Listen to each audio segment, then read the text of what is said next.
నమస్కారము. భగవంతుడు ఒక్కడైనప్పుడు ఈ కులం ఏంది? కులం మానవ కులం, మంచి కులం, చెడ్డ కులం, ఈ మూడే ఉన్నాయి. మానవుడు భక్తిగా ఉండేది ఎందుకు? ఇల్లు సరిగ్గా ఉండటానికే. భగవంతుడికి ఏమి చేస్తా కాదు. ఏం చేస్తాడు మానవుడు భగవంతుడికి?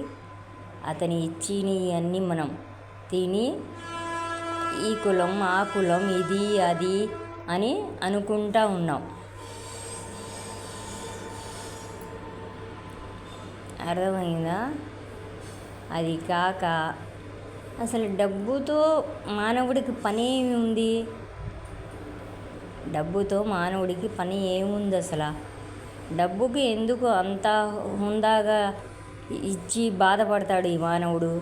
అంత భగవంతుడు ఇస్తున్నాడు కదా, మంచిగా బతికేస్తే సరిపోయిద్దిగా. ఇదంతా ఏంది?